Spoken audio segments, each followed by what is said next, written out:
સાબરકાંઠાના હિંમતનગરમાં કોંગ્રેસની જનાક્રોશ રેલી દરમિયાન વિવાદ સર્જાયો છે। મહાવીરનગર 4 રસ્તા પાસે પોલીસ પરિવારની મહિલાઓએ બેનર સાથે ધારાસભ્ય જિગ્નેશ મેવાણીને લઈને વિરોધ નોંધાવ્યો। મહત્વનું છે કે મહિલાઓ વિરોધ નોંધાવી રહી હતી ત્યારે બંદોબસ્તમાં રહેલા પોલીસ સ્ટાફ ત્યાંથી પલાયન થઈ ગયો હતો। વિરોધને દૂર કરવાને બદલે કેટલાક પોલીસ કર્મીઓએ મહિલાઓને સમર્થન આપ્યું। કોંગ્રેસના પ્રદેશ પ્રમુખ અમિત ચાવડાએ વિરોધ કરનારી મહિલાઓને સાંભળી તેમને દારૂ, જુગાર અને ગાંજાના મુદ્દે પોલીસ પર પ્રહાર કરતા કહ્યું કે બુટલેગરો સામે કાર્યવાહી કરવાને બદલે પોલીસે મહિલાઓ પાસે વિરોધ નોંધાવ્યો, જે ખાખીની નિષ્ફળતા દર્શાવે છે। જે વિરોધ કરવામાં આવી રહ્યો છે, ધારાસભ્ય જિગ્નેશ મેવાણીને લઈને જે વિરોધ નોંધાવ્યો છે તેમાં મહિલાઓ વિરોધ નોંધાવી રહી હતી ત્યારે બંદોબસ્તમાં રહેલા પોલીસ સ્ટાફ ત્યાંથી પલાયન થઈ ગયો હોવાનું કહેવામાં આવ્યું। વિરોધને દૂર કરવાને બદલે કેટલાક પોલીસ કર્મીઓએ મહિલાઓને સમર્થન આપ્યું હોવાનું કોંગ્રેસના પ્રદેશ પ્રમુખ દ્વારા કહેવામાં આવ્યું। આજ અંગે વધુ વાત કરીશું।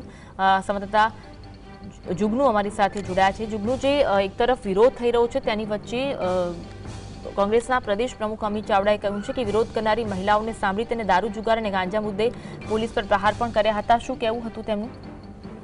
સાબરકાંઠા જિલ્લામાં આજે કોંગ્રેસની જન આક્રોશ યાત્રા નીકળી હતી ત્યારે હિંમતનગર શહેરના મહાવીરનગર સર્કલ ખાતે જે પોલીસ કર્મચારીઓના પરિવારજનોએ આ યાત્રાને રસ્તા પર રોકી હતી। પ્રદેશ પ્રમુખની ગાડી હતી ત્યાં 30 મિનિટ સુધી ગાડી રોકી રાખી હતી। ત્યારે નોંધનીય છે કે પ્રદેશ પ્રમુખ જ્યારે સાબરકાંઠામાં આવતા હોય ત્યારે પોલીસનો ચુસ્ત બંદોબસ્ત હોય છે, પોલીસ પેટ્રોલિંગ પણ કરતી હોય છે, આવી યાત્રા નીકળતી હોય છે ત્યારે પણ પોલીસ ચુસ્ત પેટ્રોલિંગ કરી રહી હોય છે। ત્યારે આ જ્યારે મહિલાઓએ આ સમગ્ર ગાડી રોકી ત્યારે ત્યાં એક પણ પોલીસ કર્મચારી ન હતો। કેટલાક બિન ડ્રેસમાં પોલીસ કર્મચારી હતા પણ તે લોકોએ આ મહિલાઓને હટાવવાની તસદીર લીધી ન હતી।